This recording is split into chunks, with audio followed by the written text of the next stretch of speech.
16 Angler. Let's go. 8 Boote. Feuer frei. Spektakuläre Artenvielfalt. Das ist Angeln in Norwegen. Giganten, die alles fordern. Pulling line, Mario. Kescher auf jeden Fall. Und ein Pokal. Der YPC Salt wird präsentiert von Kingfisher Reisen, Ihr Partner für anspruchsvolle Angelreisen. Hearty Rice, feel the difference. Und die Anglerschmiede. Angelschein einfach online machen.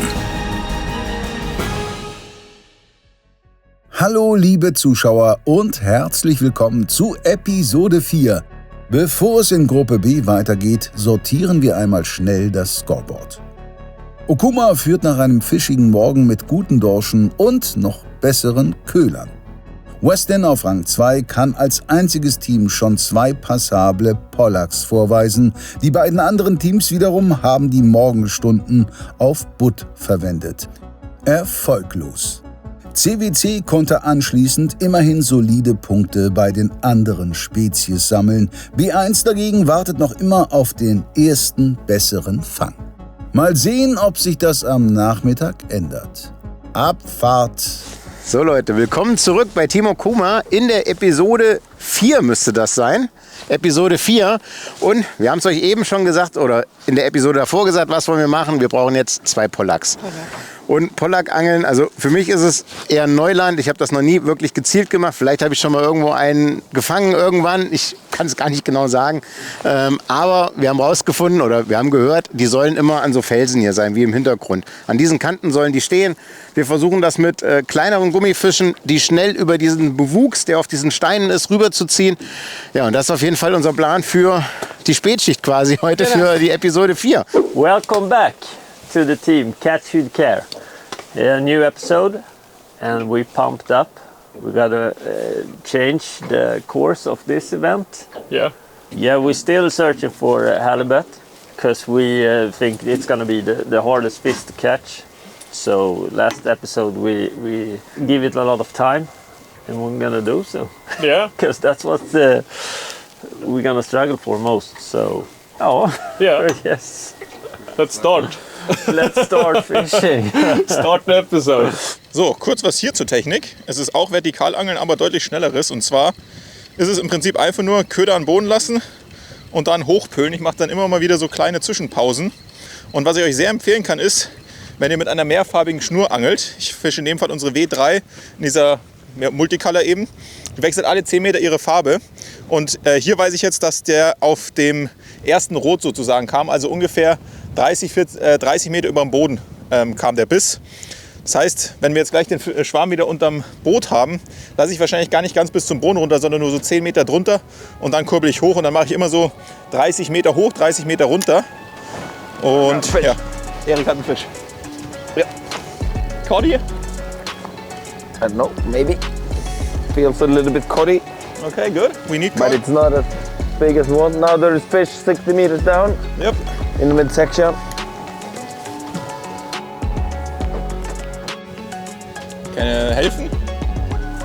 No, No. Also spreche it's a Deutsch. cod. Ist die caught? Yeah, it's a cod. Okay. Nächster Wertungsfisch. Und auch einer für die Truhe, wenn ich das richtig sehe. Also a nice fish for the pan. Perfect size, I would say. Let's give it a quick measurement. It is, there we have 70. Nice cod. Ich spiele gerne.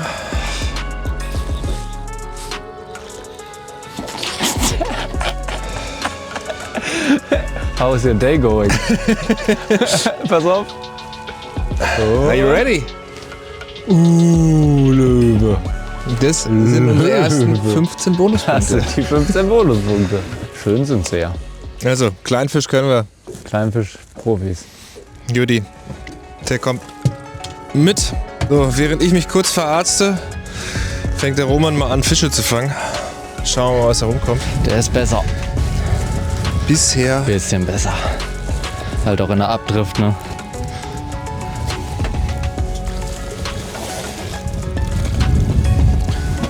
Könnte ein klitzekleines Upgrade sein. Mein Lieblings-Provius hat es wieder geregelt. Orange für Dorsch eh immer eine gute Farbe. So, ja, können wir eben drüber messen. Kleines Upgrade wird sein, aber nichts Dolles. Da kommen noch größere. Wir als alte Big Fish Profis können das natürlich sagen.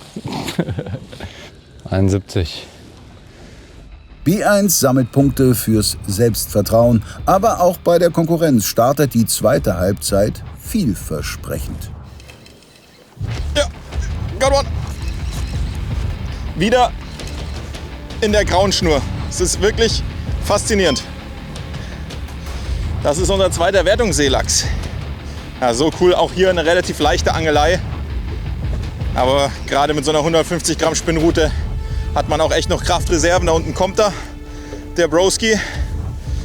Und es ist wieder Aschena. Diesmal auf dem Stinger sogar, okay. Spannend. Oh, der hängt ganz schön spitz.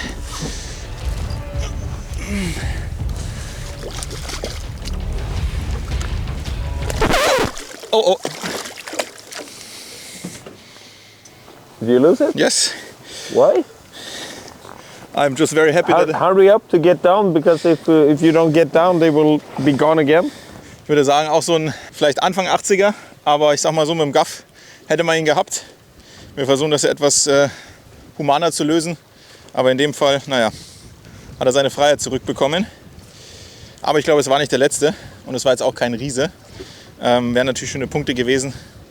Und ich bin ehrlich gesagt einfach sehr froh, dass der Drilling in meiner Jacke gelandet ist und nicht in meiner Hand. Das hätte nämlich auch anders ausgehen können. Auch wieder so ein Dorsch in der Kategorie. Oder vielleicht auch ein bisschen besser. Nein, ist ein Seelachs. Es ist ein ordentlicher Seelachs. Es gibt sie doch noch. Hoppa. Probius fängt sie alle. 66, alrighty. Jo, Lukas hat hier bei LMAB einmal gut bestellt. Und natürlich auch im Meer, bevor man so einen Fisch schlachtet. Am besten immer im Nacken packen. Zwischen den Augen sitzt Gehirn. Bam, einmal, zweimal, dreimal. Dann einmal gucken, der Augendrehreflex weg ist. Und da sind alle Lichter aus. Jetzt werde ich den noch einmal hier unten killen. Das Messer ist gerade runtergefallen. Dann kommt er in eine Bütt. Und den lassen wir uns heute Abend schmecken. Der Dorsch. Ja, ist okay. Kommt der Wind, kommt der Fisch. Welle bringt Forelle. Ja, das ist okay. Seelachs. Jawohl, der kann sich doch sehen lassen. 76, ja? Got it! That was not the one, but it was a one. It's again in the gray. Der ganze Schwarm steht da wirklich in einem Feld, weil immer in der grauen Farbe. Das ist echt faszinierend. So, den würde ich jetzt gerne als Wertungsfisch an Bord bekommen. Der ist nämlich aber noch kleiner. It's a smaller fish, I think. Da unten ist er. Hängt gut. So, etwas unkonventionell, aber diesmal. Oh ja. Oh ja, Erik hat einen. Coley. Das sind 70,5.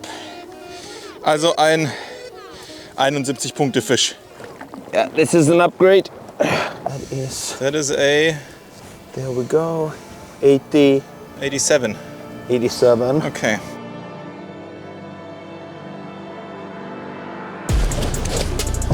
Uiuiui. Wunderfisch. Nee, Seelachs. Glaube ich, relativ groß auch. Jo, der ist ordentlich. Sauber. Jawohl. So, Seelachs 81. Na, 82. Seelachs 82, sehr geil. Der kam jetzt sehr, sehr flach im Mittelwasser. Beim Hochleiern. Auch das ist eine gezielte Technik, kann man immer mal gut machen. Wir haben den Spot doch noch mal geändert. Hast du einen? Nein, hab noch keinen. Ich erzähle nur, warum wir jetzt hier sind und nicht mehr an einem anderen Ort. Wir versuchen es jetzt hier noch mal auf Pollack. Ja, wie man sieht, in Norwegen gab es einen kleinen Wetterumschwung. Die Sonne ist weg, der Wind ist da und die Wolken. Kurz hat es auch geregnet. Wir hoffen, dass es wieder ein bisschen besser wird und versuchen unser Glück auf Pollack. Weiter geht's. Erster Seelachs, der größte. Seitdem ging es nur bergab. Einen in der Größe bräuchten wir auf jeden Fall, damit man sieht, was Okuma so macht. Erik hat einen, geil. Oh, that was a good bite from a cod, I think. Okay, that looks good. Yeah, I think this is a cod upgrade. Oh ja. could be. Oh yeah, feels good. I changed to the luminous Glow Goddess Crazy Daisy, and I actually removed the stinger hook to avoid getting a small cod. Let's see if it paid off. Feels heavy and solid at least. Yeah, good one. Good job.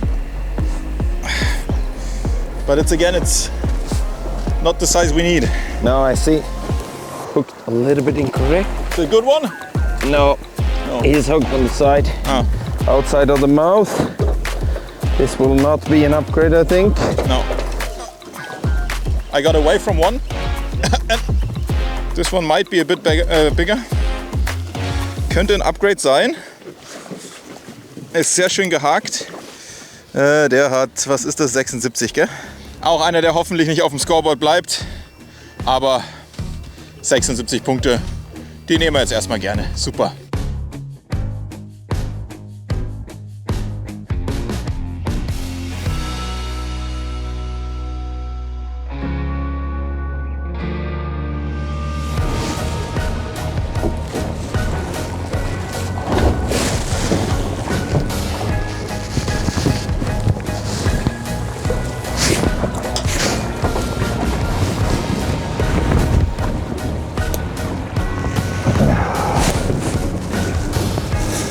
So, jetzt haben wir die Seelachse gefunden.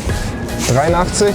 So, nächster schöner Seelachs. Wir haben jetzt einen Schwarm gefunden, nachdem es lange Zeit echt mau war. Next. Aber der nächste ist bei Roman schon im Grill. Aber es ist ein Dorsch, glaube ich. Schauen wir mal, was das wird. Auf jeden Fall, der darf jetzt schnell zurück und dann sagen wir euch gleich mal was. Also.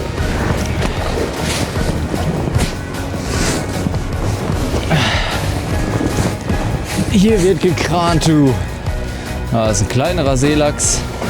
Jetzt haben wir ja 2 über 80, heißt den brauchen wir nicht. Ich habe jetzt tatsächlich gar nicht mehr zum Grund sinken lassen, sondern einfach, sehe ich ja an meiner gefärbten Schnur, wie weit ich unten bin. 20 Meter runtergelassen und zack kam er. Und tschüssi. Taktikänderung. Das sind ja alles schöne Seelachse, aber diese Seelachse fängt aktuell jedes Boot, was wir in den Reports sehen. Der 90er war ganz gut, da habe ich jetzt noch wenige gesehen, die in der Größe waren. Zumindest heute an dem Tag. Aber wir brauchen was richtig Vernünftiges und deswegen gehe ich jetzt einfach noch mal größer. Ich gehe jetzt auf die 300 Gramm Crazy Daisy, gehe dann auch auf eine etwas schwere Route. Werde bei der auch noch den Stinger wegmachen und werde die auch gar nicht ganz runterlassen. Also ich werde wirklich 50 Meter runterlassen und dann einfach hochkurbeln, weil wir hoffen einfach, dass die größeren etwas flacher stehen. Und wenn ich den einmal durch den Schwarm durchlasse, ist die Wahrscheinlichkeit, dass der halt da drunter ankommt, auch relativ gering. Weil ihr habt es gesehen, ich hatte vorhin einige Halbstarke, die da drauf geknallt sind und die werden uns nicht weiterbringen. Deswegen 300 Gramm Crazy Daisy, mal schauen. Yeah. Nice spread. Quite small fish, I think. Yeah. Oh!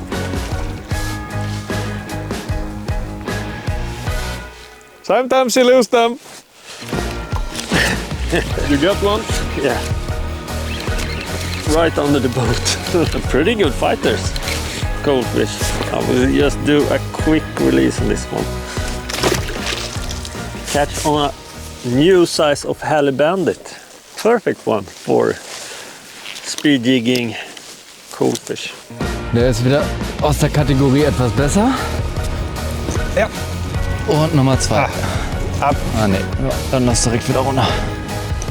Oh, das ist ein Dorsch. Auch aus der Kategorie etwas besser.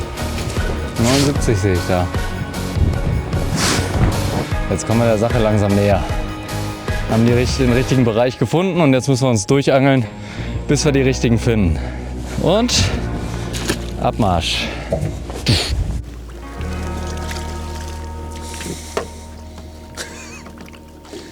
I've revolutionized hand washing on the boat. What do you mean? I filled water into my shaker and I'm now washing my hand in my shaker because I can't reach the water.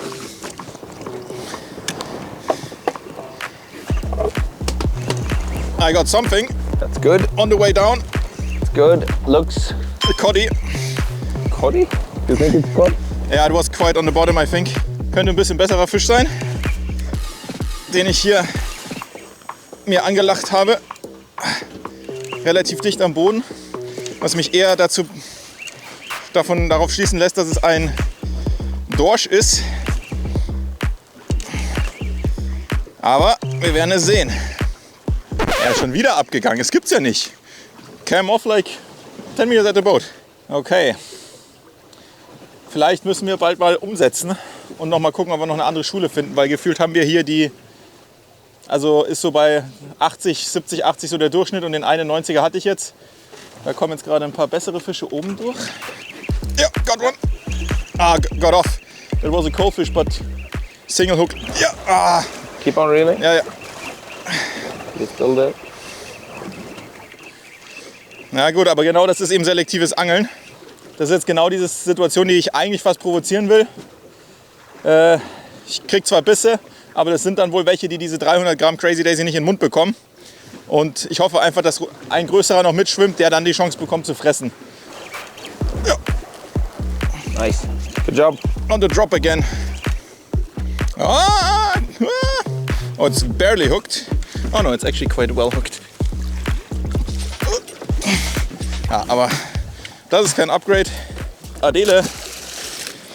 Schön, dass ich gerade 5 Minuten darüber geredet habe, dass man mit größeren Gummis irgendwie selektiert und so. Wenn sie wollen, wollen sie, aber die Chance ist zumindest ein bisschen höher, dass ja, vielleicht hoffentlich noch ein besserer durchkommt. Ja, später das. Uiuiuiuiuiuiuiuiui. Oh, der geht auf. Jo, das sind gute Seelachse, Alter. Einfach gleichzeitig. So schnell geht die Fresse von auf hey. Boah, Alter. Steht er drin. Lecko Faxi. Vorne ran. 89, ha? 83, was haben wir denn für 82 waren die beide, glaube ich. Doppeldrill in der gleichen Sekunde. Abfahrt. So schnell dreht die Tide. B1 hat mittlerweile einige Punkte gut gemacht und geht zumindest auf Tuchfühlung zu den Teams auf Platz 1 und 2. Bei Okuma hat sich nach dem Mittag noch nichts getan. So einen Pollack-Topspot haben wir hier. Das wissen die Pollacks nur noch nicht. Leichtes Verzweifeln kommt irgendwie auf. Irgendwo müssen die doch sitzen. This cod's. Let's think about if we should switch soon. Yeah. Because it feels like... Up. Hey! On the way down on the Daisy with no stinger. How did it even get caught? Oh, then it came off. Doesn't matter, it wasn't a big fish. Ja.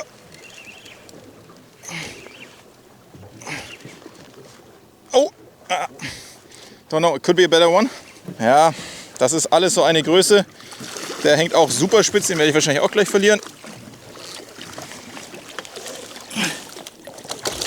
Naja, selbst wenn er 1 cm länger war, der weiß nicht, Leute, das ist echt anstrengend. Also es ist geil, weil wir einfach super viel fangen. Aber ich glaube, ich gebe mal kurz 5 Minuten Pause, indem ich jetzt mal eine Unterwasserkamera dran baue von uns. Ich glaube mal die Escape Cam, weil ich die gerade gut geriggt habe. Dann hänge ich die einfach mal davor und dann schauen wir mal, wie das da unter Wasser so aussieht, oder? Das ist die Explore Cam von uns. Das ist die leichteste und kleinste Unterwasserkamera der Welt, also Köderkamera. Und genau, die werde ich jetzt mal vorschalten. Die nimmt jetzt dann unter Wasser auf. Bis 200 Meter ist sie dicht. Und die hänge ich jetzt einfach hier vor die Crazy Daisy. Und ich könnte mir vorstellen, dass das ganz coole Aufnahmen werden könnten. Ich hoffe auch immer noch so ein bisschen auf diesen Low-Key-Effekt, dass natürlich, wenn ich jetzt mit der Kamera rumdüdel, dann der große Fisch kommt. Aber das Rig dürfte das alles aushalten und deswegen montiere ich die jetzt hier einmal kurz und dann geht's runter und dann seht ihr hoffentlich ein bisschen Action, die da unten passiert. Genau, einfach hier an mein eigentliches Vorfach dran gesprengringt und dann habe ich hier ungefähr ein Vorfach von so 80 cm, also ein bisschen kürzer als der Seelachs, den ich gleich fangen werde mit diesem Rig. Dann habe ich hier sozusagen meine Unterwasser Ich assistiere dem Kameramann Ergänzung zu dieser Produktion. Jetzt schauen wir mal, was da unten so abgeht.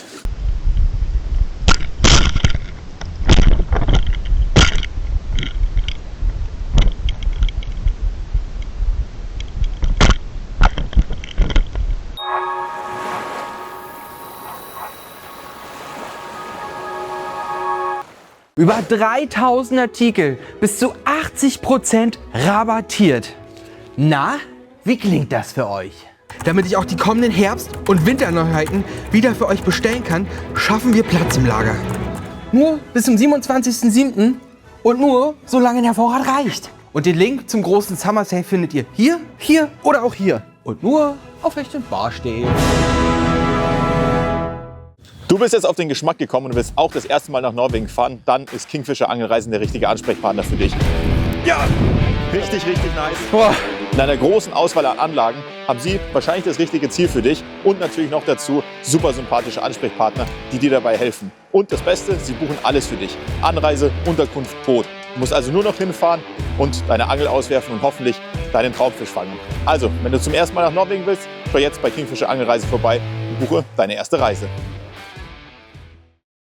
Jungs und Mädels, die neue Rute-Serie von Zack Fishing, Momentum. Die Rute kriegen einen kurz oder lang, leicht oder schwer, Spin oder Casting, also da ist wirklich für jeden was dabei. Dieses Teil ist qualitativ echt hochwertig, obwohl die Rute wirklich weniger kostet, wie wahrscheinlich jeder von euren Kumpels schätzen wird. Momentum Rutenserie, what else?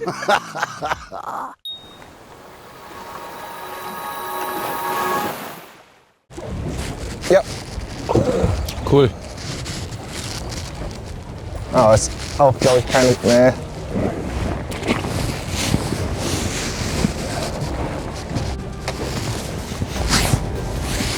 Auch nicht super groß, wenn es nicht ein Dorsch ist.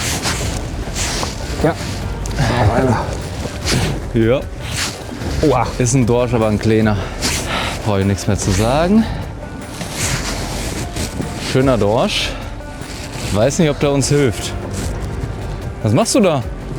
Ist Holland in Not oder was? Passend zur Mütze? Ich guck mal eben, was der Dorsch hat. Ah, der ist gut. Der ist gut. Der Dorsch hat 71, 72.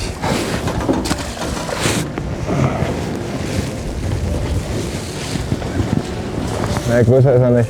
Kein Upgrade, aber ein richtig dickes Ding. 81 cm. Also zurück mit dem Guten. Den ganzen Tag auf die Fresse bekommen. Ja, da tut das richtig gut hier. Da ist der nächste Seelachs, aber den brauchen wir gar nicht messen. Wahrscheinlich Dorsch, ne?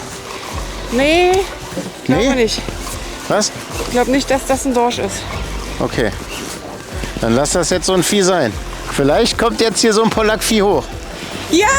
Nein! Scheiße! Ja, nein, vielleicht, nein. Bitteschön.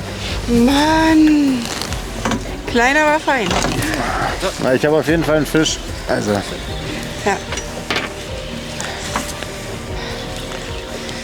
Ich lasse die ich da würde mich nicht so weit aus dem Fenster lehnen und sagen, das ist einer. Ich weiß es nicht, aber wahrscheinlich ist es safe keiner. Wenn es einer ist, wäre es cool. Das ist ein Leng. Lenk, wir haben die nächsten 15 Punkte. Ja, kannst du mal cashern? Ja, warte. Weil das wäre ganz gut, weil den sollten wir fangen noch, ne? Haben wir. Naja. Okay, haben wir noch einen Leng gefangen. Messen braucht man ja nicht. Da seht ihr einen Leng auf einen kleinen Gummi. 15 Punkte, mein Lieber, Dankeschön. Okay, haben wir nochmal 15 Punkte geholt. Hatte schon Biss. Wir werden auch 100% die Kamera beißen. Das ist immer sehr, sehr witz. Ja, got one. Ah, live bis auf die Kamera. Hihihi. Oh. Oh, good one. That could be a good one. Ihr wisst es schon, was es für einer ist. Ich weiß noch nicht. Da unten kommt er. Ein Upgrade ist es nicht. Aber auf die Kamera war es natürlich eine trotzdem sehr, sehr coole Geschichte. Auf die Explore Cam habt ihr den Biss gesehen.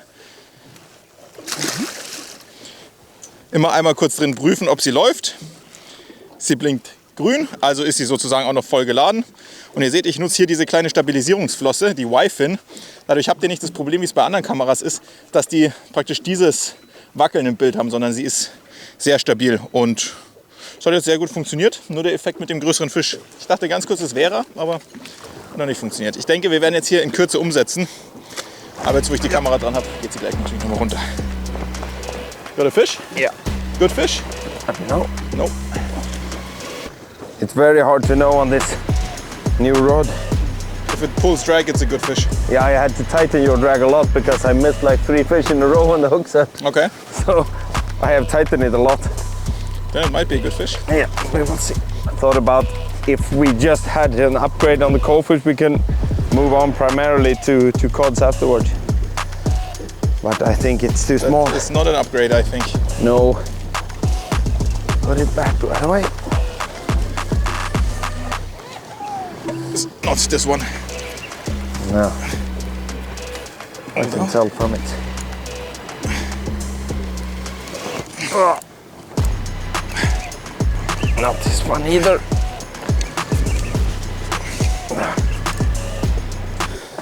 Way too small. Und hier seht ihr, den habe ich jetzt gerade relativ hoch geprügelt. Da ist jetzt die Schwimmblase draußen. Deswegen, ich schaue bei jedem Fisch, den ich release, einmal rein. Aber bei dem machen Releasen keinen Sinn. Deswegen würde er wohl mit uns in den Hafen fahren. Ein fragwürdiger Euphemismus. Es ist aber auch wirklich Wahnsinn, was da unten los ist. Macht der Fisch unter uns? Alles voll. Das ist also nur eine Frage der Zeit. Ich wundere mich über jedes Mal, dass ich hochhole ohne Fisch. Ja, moin.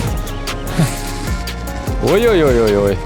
Fühlt sich aber nicht so schwer an, auch jetzt wenn er gleich kurz nicht in die die Bremse Kamera gegangen ist. haue. Ich passe auch auf.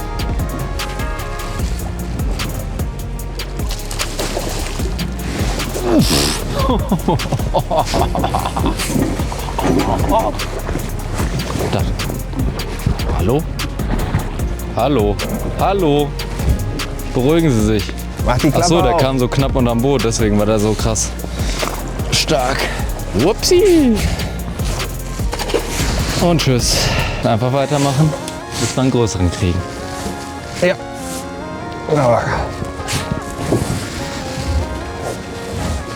Oh, hatte ich auch schon einen. Hoppala. Und da. Hey.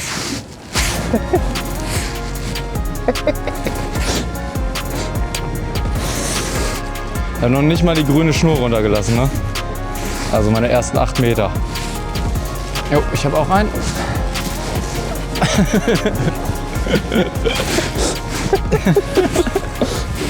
Ja, guck, die stehen hier direkt unter der Oberfläche. Ich hole gleich einen Popper raus. Oh, das ist aber ein schöner, du. Ja, den können wir noch mal messen, wa? 85, sauber. Kleine Verbesserung.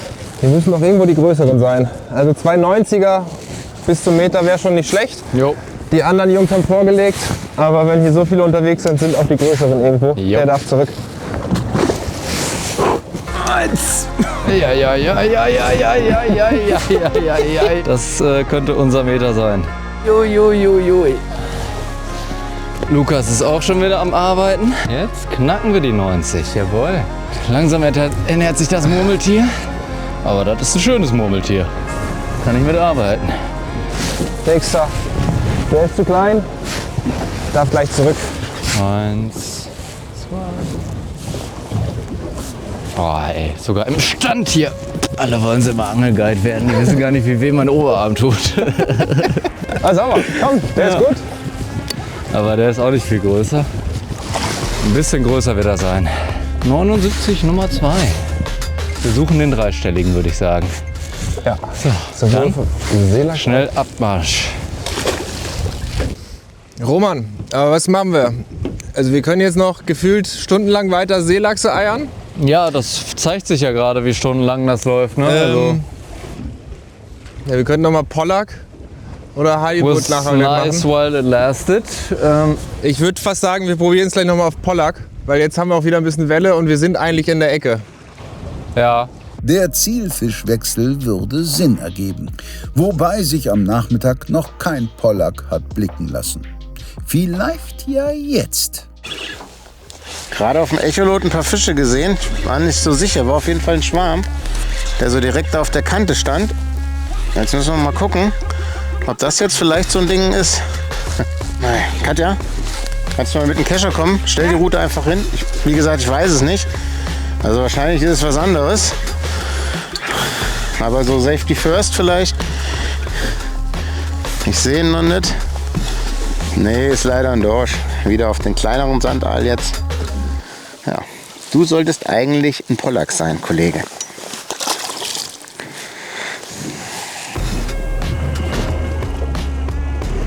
Wenn du kannst ja auch. Das ist schon witzig, muss man sagen. Ja. Nix. Oh. Ich glaube nicht, dass wir den messen müssen. Hoppala. Das sieht nach was aus, was man messen muss. Was ist da denn los? Scheiße! Alter, dann müssen wir eben hier durchtauchen. Das ist den wir wollen. Ja? Ich glaube schon. Nice. Dann brauche ich ja den hier nicht messen. Mal auf die Luke. Sag mal, hör auf, mich nass zu machen hier. Oh yes. Den lohnt sich zu messen. Und der nächste. Uiuiuiuiui. Uiuiui. Uiuiuiuiui. Einfach mal die Schnur im Freiwasser stehen geblieben. 92. 84. So, mal wieder ein schöner Doppeldrill. Diesmal haben wir Dorsch und Seelachs und beide bringen die Punkteskala ein bisschen nach oben. Jawohl. 93 und, was hatten 84. wir? 84. Jo. Also wir nähern uns langsam, Stück für Stück, aber einen größeren Seelachs brauchen wir jetzt noch. Aber Jawohl. jetzt dürfen die erstmal wieder schwimmen. Geil. Saugeil. Hier, Fischflosser. Da kriegst du die andere Hand auch noch. Danke, Kollege. Spätestens jetzt sind Lukas und Roman bei Dorsch und Köhler voll im Soll. Erfolgsköder in dem Fall ein Salzwasser-Rookie. Mein Seelachs, der größte bis heute, kam jetzt auf den LMRW Blickjet in der Gold Edition. Schöne orange Bauch, war bisher eigentlich immer von erfolgsversprechend und hat auch diesmal wieder sein Werk gemacht und versuchen wir nochmal einzubekommen. Also macht auf jeden Fall richtig Spaß, wenn man die Fische gefunden hat, dann geht's Schlag auf Schlag.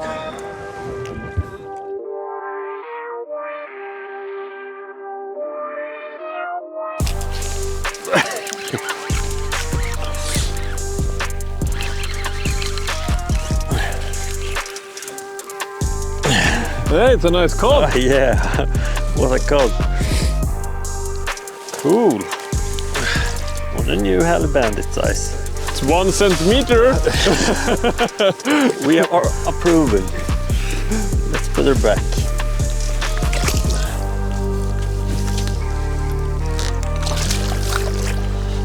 Cool.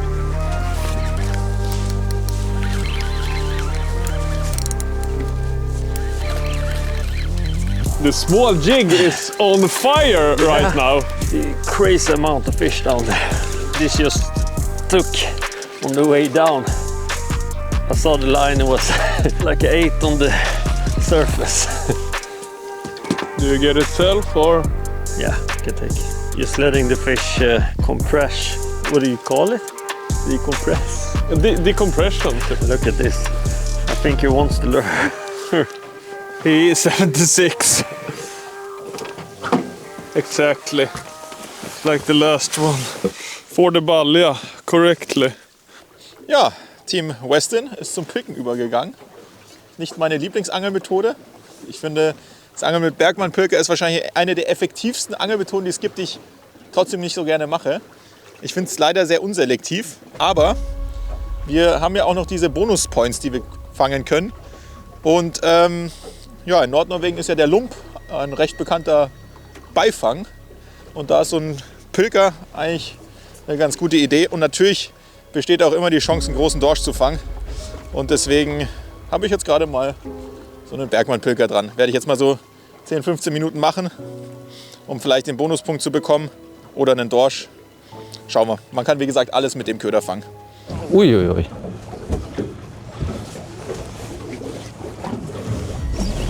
Die sind aber auch fett, ey. Leck mich am Fuß. Ich habe auch einen. Cool. Wundert mich wenig, dass der... Obwohl, den kannst du messen, oder? Der schwer. Nee, der hat nicht über 90.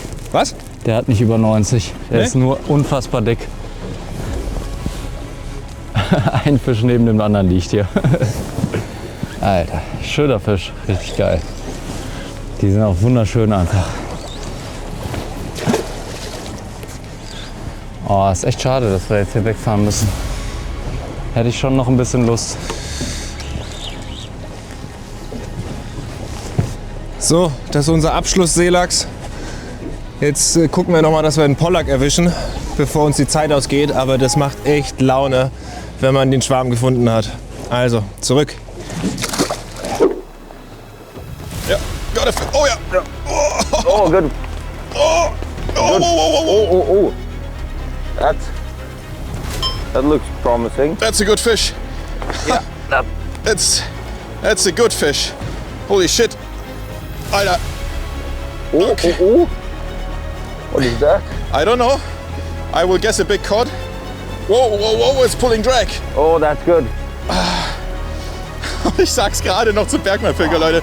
Es ist einfach eine Waffe, man kann nichts dagegen sagen. Alter, oh. Da ist die W3-Boot aber knüppelkrumm. Marius.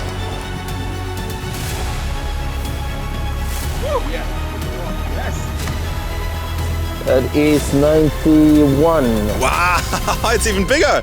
Yeah, 91. Right? Good job. Ja, das ist auch eine der Mitpferde, sehen wir super schön die Blasen.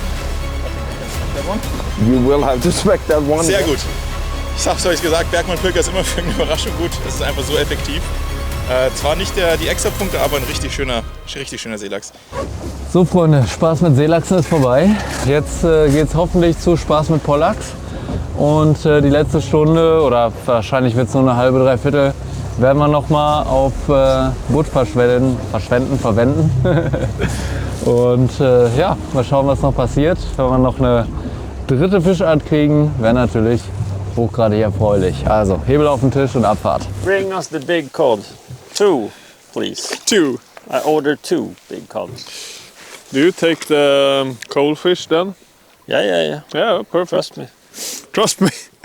Trust me.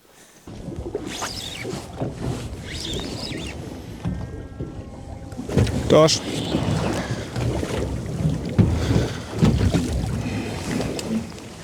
Barber Brown und ein schöner Tangdorsch. Sollte ein Pollack werden, aber den nehmen wir als Beifang gerne mit. Der darf zurück. Wir fischen auf die Pollacks, oder wir versuchen auf die Pollacks zu fischen, in, ich sag mal, Meter zwischen 10 und 20 Meter.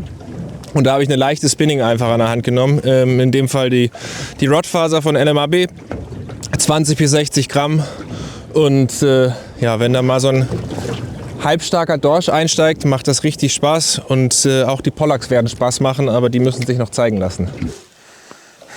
So Leute, wir haben das Pollack-Angeln erstmal abgebrochen für heute. Wir werden jetzt probieren, auf Heilbutt zu angeln. Da haben wir gestern hier einen echt coolen Spot gefunden. Zwar jetzt keine Heilbutts, aber extrem viel Futterfisch. Waren auch Dorsche unterwegs. Das ist so der erste Spot. Da sind wir gerade vorbeigekommen. Da haben wir gesagt, okay, das probieren wir. Wir haben hier so 20 bis 30 Meter irgendwas um den Dreh. Und werden danach noch einen anderen Spot angeln. Da haben wir im Training einen echt schönen Fisch gefangen. Vielleicht kommt gleich der erste bei Team Okuma. Drückt die Daumen, Leute. Do you got one? A small cod. A really small? Yep. Not for the board. So we'll just unhook it. Thank you, my friend. Oh. Now we got a lot of fish down here. Yep. Hope we find some better fish in this area. Here we got one. Oh. Dra båda. Better. Nice. We have a nice fish. I think it's a big cod. Not a big, but maybe a good one. It's not that big. Oh shit. Horan, this is a nice one. Nice, Frederick. Now we're talking. Yeah, This that's is a little real bit, cod. and he took the lure, opened the mouth. You got one? Yeah, that's a nice one. I'm just gonna change this one. 92? Yep. Nice. Good job, Fred. Thank you. The cod master. Oh, beautiful fish. Yeah. Just look at the marks. Nice one. Ah, so nice. Pretty decent cod here. Caught on the Halibandit. 92 centimeters. So I will release this now and see if we could catch some more. It feels like they are very aggressive now.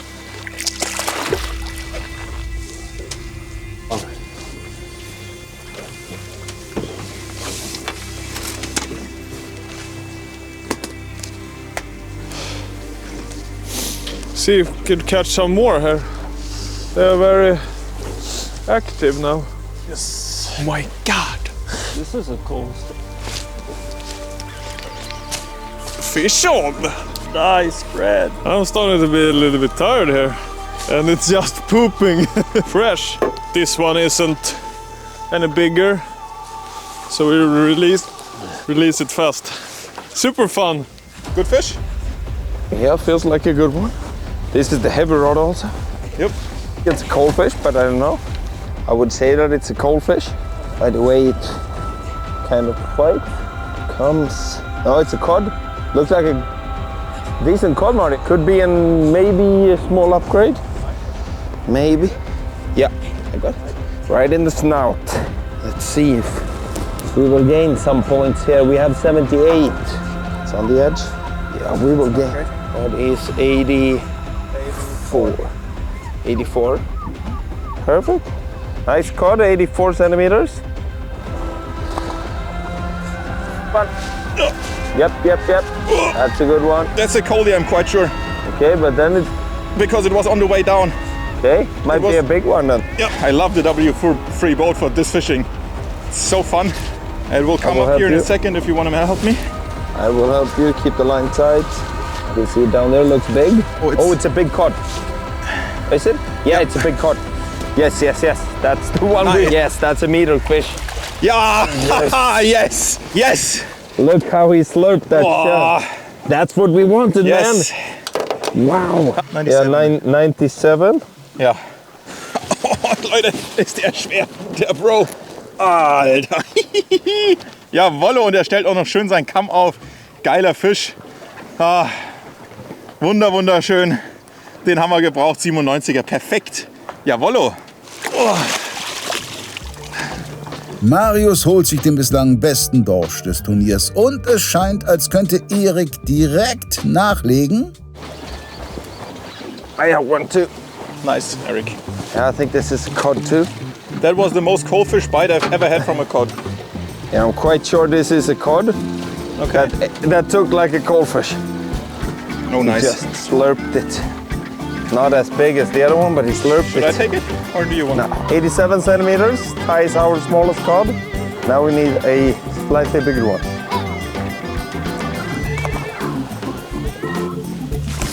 Oh, nice strike. Oh, you lost it? Yep, that was a nice strike. Here we got him a little bit smaller. Cute, nice little one. Wir suchen nach Pollacks. Wir müssen jetzt Pollacks finden. Kann ich etwas Ruhe auf dieser Frequenz haben? Keine Zwischenrufe bitte. Wir brauchen jetzt Pollacks. Wo sind die Pollacks? Wo? Ich hab was, aber es wird kein Heilbuch. Aber vielleicht ein Pollack. Dorsch. Kleiner. Ja, kleiner. So, den lassen wir auch wieder frei. Es ist jetzt ungefähr eine Stunde nach Höchststand und das Beißfenster hat sich einfach komplett geschlossen, es geht gar nichts mehr. Und deswegen werden wir jetzt auf Heilbutt gehen, auch einfach aus dem Punkt, weil es noch kein Heilbutt gefangen wurde. Und wenn wir jetzt hier 5 cm upgraden, ist ja schön und gut, aber jeder Heilbuttpunkt, der reingeht, also mindestens 84 cm, wäre schon ein riesiger Vorsprung gegenüber der anderen Teams. Und deswegen machen wir das jetzt.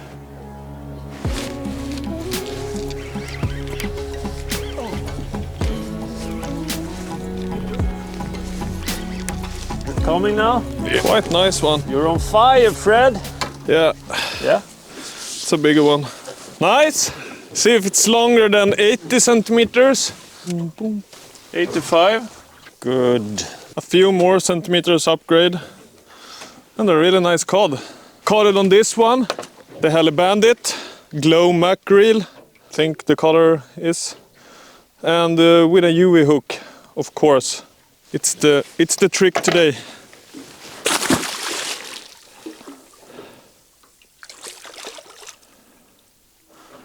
Perfect, William. Yeah. We need to figure out how we gonna catch the pollock. Pollack and pollock.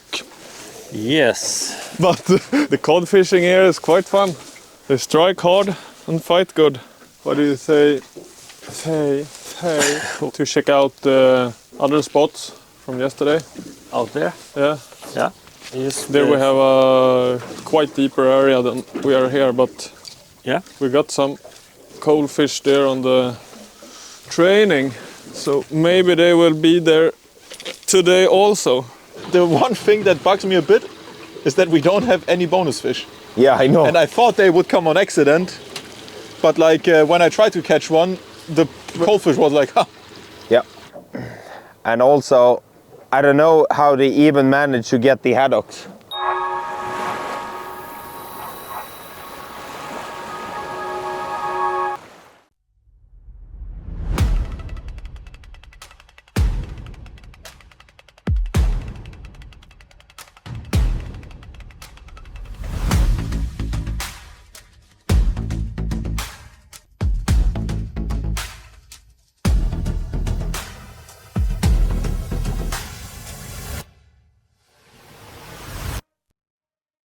Den hier kennt ihr schon. Den Reel Vibe in 18 cm, das erfolgreichste Produkt von LMAB aller Zeiten. Und nun bekommt er Verstärkung. Eine 15 cm Variante zum leichten Hechtangeln und eine 22 cm Version, wenn es gezielt auf die ganz großen gehen soll. Ein Swimbait, 3 Größen, in den 12 bekannten Erfolgsdekoren für unzählige, unvergessliche Momente am Wasser. 22er Reel Vibe, ab sofort im Handel.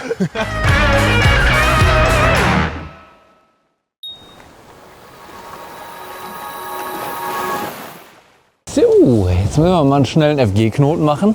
Ich habe ja eben die schwere Route noch abgeschafft. Und dann probieren wir mal eine Stunde auf Butt zu werfen. Und dann werden wir noch mal was machen, was ich auch gar nicht mag. Große Köder an dieser tiefen Sandkante hier leiern. Ein Butt ist halt schon Gold wert. Ne? Pollack bringt vielleicht in Summe 120, 140, 150 Punkte. Die können wir auch gebrauchen, aber die kriegen wir auch eventuell mit einem Butt. Deswegen werden wir das jetzt noch mal machen, ist ein bisschen beißen, vielleicht haben wir noch Beifänge, können noch ein Upgrade machen. Wenn nicht, ist der Tag trotzdem ganz zufriedenstellend, nachdem er ja durchaus zäh losging. So, genug gequatscht, schnell einen FG-Knoten tüdeln und los. Hier kommt jetzt ein Butt. Hier kommt jetzt der Hans-Jörg.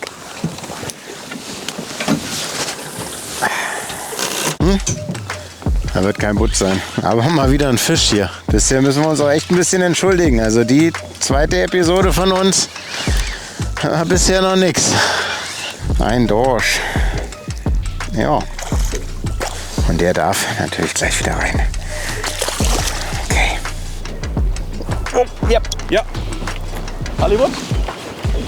Probably. Yeah, I'm quite sure it hasn't made it run.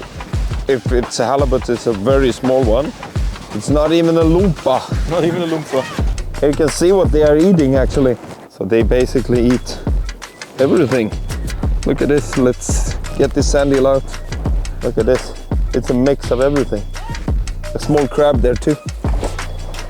Have some fun. Just give me more. I want a halibut. He lost it now. Yeah. Oh, you got one? Is that a halibut? I don't know. It's a heavy fish. It could be. It's a nice cod as well. Like nothing spectacular, but sure is. Kein Upgrade, aber hey, ein cooler. Cooler Beifang. Oh. Nice. Okej.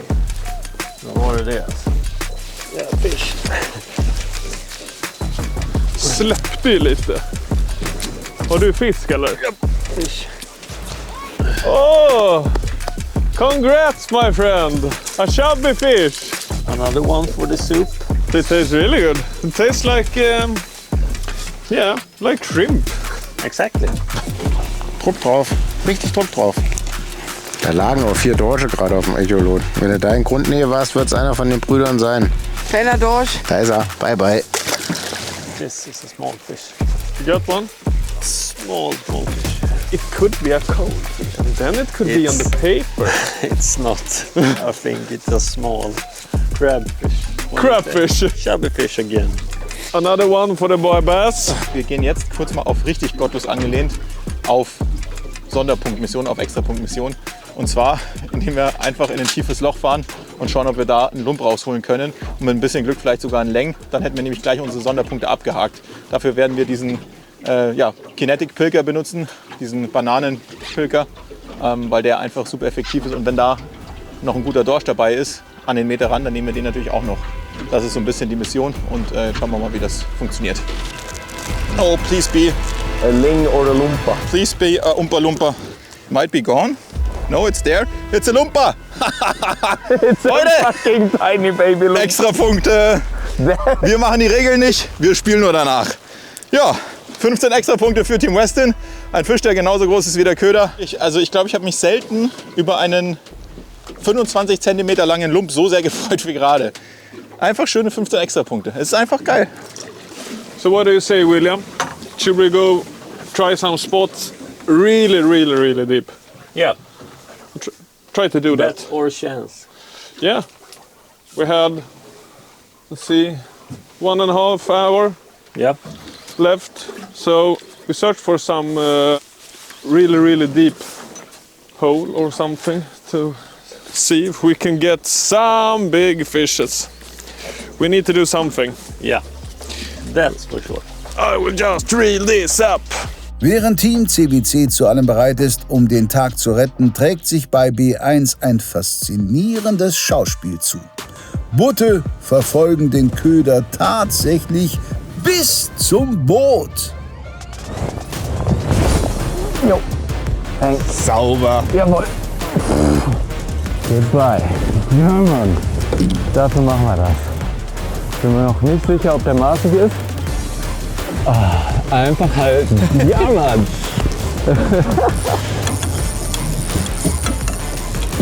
Hans-Jörg hat keinen Urlaub mehr. Meine Güte. So.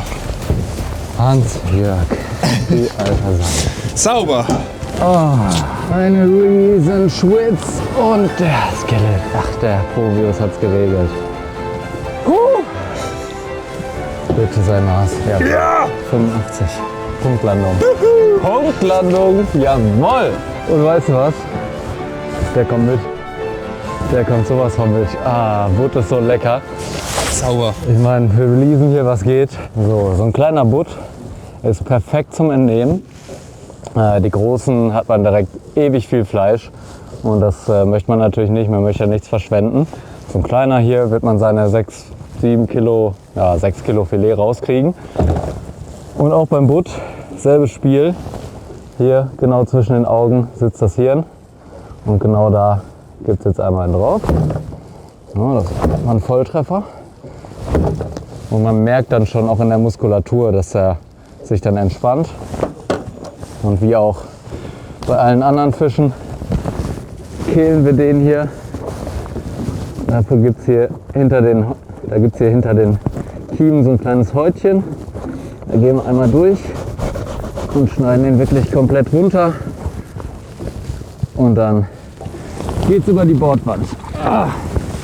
Hervorragend. Ich freue mich doll. Ja. Wichtige Punkte und in der Tat die ideale Küchengröße. Für B1 hätte die zweite Tageshälfte kaum besser laufen können. Dennoch bleibt Westin vorerst vorne. Und es wird schon wieder gepumpt. Getting bites and I'm not getting bites. Because I have the Umpa Lumpa pilker. Oh, good head check. This could be a decent cod, Mark. Oh, B1 got a Hollywood of 85 centimeter. Oh, dangerous. Yep. Now I got the joke of Tony. What was the joke? There was a German goalkeeper called Hans-Jörg Butt.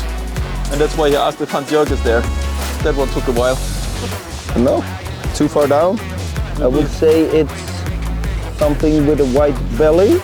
Oh, it's a nice cod. Okay. No, fuck, the cod is gone off. What? Can I help you? Yeah, help. No, fuck, I lost it right underneath the boat. How big was it? A meal cod at least. You have to say something if it's a big fish. I need to come and help you. But you couldn't have done anything. No. It twisted off. That was a needed cod. That was like 13 centimeters in upgrades. Oh, what the fuck happened here? It's so crazy. I'm not getting any bites. I got another one. Why are you getting bites and I'm not? Holy shit. I don't know. I lost it again. Is the hook bad? Come on. It's like, fuck man, we needed that cod. Look at it. I got a coalfish on the way up. My cod is on the way down here. Oh my god, we would have needed that cod.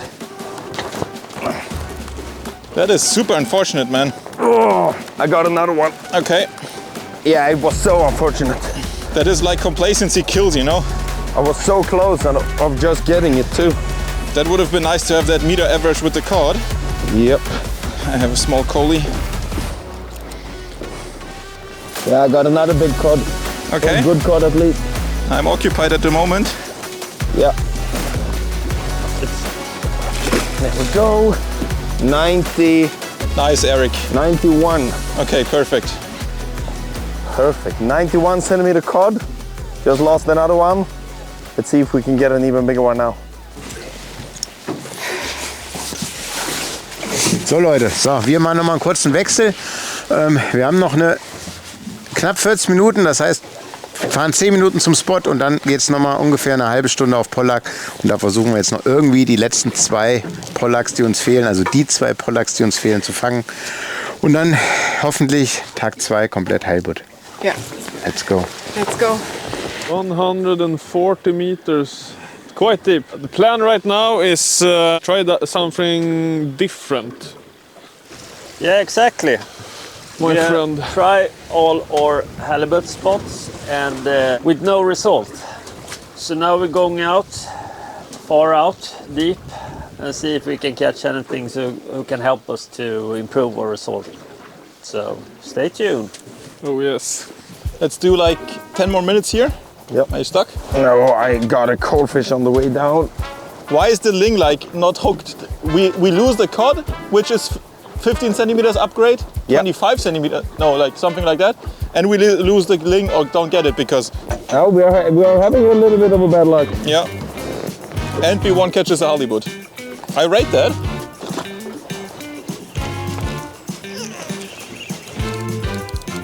Oh. Did you get that one really? Ja, it's gone, but it was a collie. So, unsere Extrapunkt-Mission hat so halbwegs gut funktioniert. Immerhin 15 Extrapunkte durch den riesigen Lump, den ich fangen konnte. Ich hatte irgendwie einen crazy Fehlbiss, sehe ich gerade. Eric, I think I had a bite. I think so. Genau.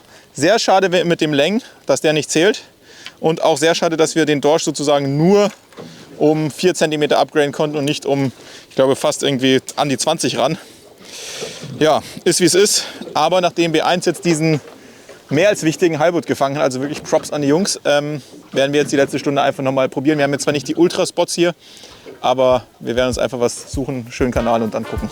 You have a fish? Yeah, I got a fish. But it's probably a kodo. Could also be a balumpa. I buy a little coddy. Hau an. Was? Dorsch, wa? Ja, ist irgendwas. Ja. Nächster kleiner Dorsch. Schnell zurück mit dem. Wir brauchen Halibut.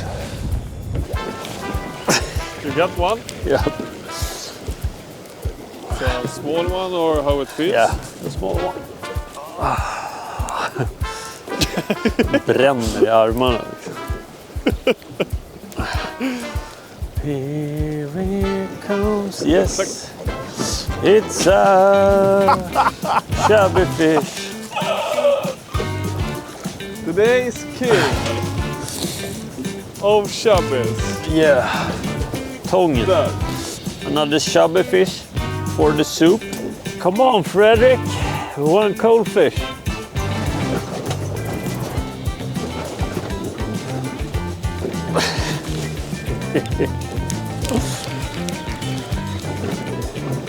Oh, lost. Oh Gott. Das ist ein Schellfisch. Schellfisch. Und die riechen auch so extrem. Tschüss. That is a cod. I would say congratulations. Congratulations, thank you. Kind of proud of that. That feels really good after a day of catching coalfish to reel up a cod. And also such a nice cod. Yeah. Wow. And he's hooked on that stinger that's been messing with you. Yeah.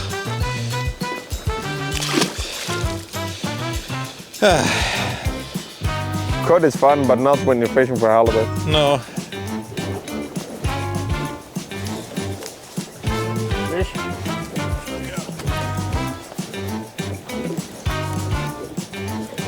It's a smaller one, but it's still a fish. Lost it. Oh, I don't think so. Oh. Halibut? No, I don't think so. I think it's a cod. But I don't know. No. I guess we will never know, but it was a cod. No, so. I never know what it was. Fuck. Helvete. It was such a gentle bite as well, like a boop. Okay. I don't know. Fredrik, last 5 minutes. Can we change the whole day? The whole day in 5 minutes? Flip it around. Anything can happen in the world of fishing. Until the last cast. Team Catch with Cad, a rough time finding the fish today, so we have to go back to the work table and make new plans for next day. But we had to have really fun. Of course, it's always fun to be out and fishing. Fun, but tough. Yeah, really tough today. But the good things, we know where we don't need to fish on the day 2. It's fishing, anything can happen. Another conditions on the next day and can flip around everything. Yeah, of course. Of course, we need to fill the papers with all fishes, but the halibut, that's gonna be the trickiest one, of course. But I believe in us. Yeah, of course. We're gonna get some.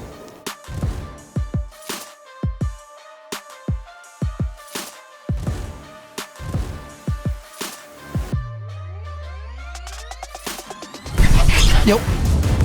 Müsste Butt sein. Ja, ist Butt. Roman. 26, 4 Minuten vor Schluss. 4 Minuten haben wir noch. Aber ist ja davor gehakt. Ich vermute mal, ich mache keinen weiteren Wurf. Glaube ich auch nicht. Was wird Frankie sagen, das Boot performt? Ich habe ihn gesehen. Da ist er. Meter. Hängt aber, glaube ich, nicht gut. Jo. Und deswegen fischt man den Stinger. Haupthaken hängt nicht, aber der Stinger, der hängt richtig gut drin. Und da haben wir 1,10. Ja, über 5. Und ich weiß gar nicht, was ich sagen soll. 4 Minuten vor Schluss beim Leiern mit dem großen Köder. Ich sehe den Nachläufer auf dem Echolot, lass noch mal runter, halte, bums. Und ihr habt ja gesehen, wo der Haken hing. Der wäre in 100 Jahren nicht abgegangen. So ein geiler Fisch, genau die brauchen wir. Und damit ist ein zäher Tag affenarschgeil geworden. Geil, geil, geil. Jo, wir haben ja schon einen Butt im Sack. Von daher wird der wieder schwimmen gehen. Dann wollen wir den Guten mal zurückschicken. Wie beim Hechtangeln auch. Ruhig ein bisschen halten. Warten, bis er von alleine wieder geht. Und da geht er. Mit dem Schlusspfiff tütet B1 also den zweiten Butt ein und kann dadurch sehr entspannt in den zweiten Angeltag gehen. Für einige andere Teams sieht das nach heute anders aus. Wir lassen alle noch einmal kurz zu Wort kommen. Schade. Ein anstrengender Nachmittag für uns. Also, Entschuldigung für das schlechte Angeln in der Episode. Tut uns echt leid. Aber wir brauchten halt Pollack und wir brauchten Heilbutt. Und das haben wir halt versucht. In der nächsten Episode sieht es auf jeden Fall wieder ganz anders aus. Nee, da brauchen wir auch Heilbutt und Pollack. Ja, aber dann werden wir auch fangen. Also von daher. Ja, also dann werden wir sie fangen, hoffentlich. Genau. Aber das sind weiterhin unsere Zielfische. Ja. Wir können kein Spaßangeln mehr da draußen machen auf Seelachs oder Dorsch, sondern es geht wirklich auf Pollack und dann Heilbutt. Heilbutt. Ja. Jetzt wird's ernst. Are you happy, Eric, with day 1? Yeah, I'm quite happy. Ja. We had a little bit of bad luck. We lost a couple of good fish. Yes. No halibut encounters, unfortunately. No. But on the other hand, we didn't put that much time into it either, so That's true. we know what to go for now. Yes. Ich glaube, Props an B1, dass sie heute den Butt gefangen haben. Ich glaube ja sogar den ersten, zumindest maßigen, des ganzen Formats. Also congrats. Wir werden aber an Tag 2 wahrscheinlich nicht viel anderes machen. We will probably focus on Halibut Day 2 completely. Gibt nachher schön Schnaps. Da hat Ring mal Schnäpschen drauf, ja. Kannst du dich gleich erstmal abkärchern hier. Ja. Wir können gleich erstmal filetieren, würde ich sagen. Wir können gleich filetieren und unser Abendessen zubereiten. Können auch abmoderieren, können auch Tschüss sagen. War dann doch am Ende ein wunderschöner Tag. Ja. Mit mir kann man übrigens auch Halibut-Touren machen. Schaut auf meiner Insta-Seite, da habe ich alle Informationen für euch. Und jetzt ab nach Hause. Tschüssikowski. Damit beschließen wir den ersten Vorrundentag. 2 Butte stehen in Gruppe B zu Buche und damit hat B1 extrem gute Karten, das Finalticket zu lösen, sofern an Tag 2 die Fullcard festgemacht wird. Westin steht ebenfalls richtig gut da und kann sich voll auf den letzten fehlenden Zielfisch fokussieren, während Okuma und vor allem CWC dickere Bretter zu bohren haben. Bevor es soweit ist, steht aber erst einmal die Entscheidung in Gruppe A an. Und wir hoffen natürlich sehr, dass sich der König des Nordmeers auch dort ein Stelldich eingibt. Nächsten Donnerstag, 20 Uhr. Ich schiebe mir jetzt ein paar Fischstäbchen in den Ofen. Ciao!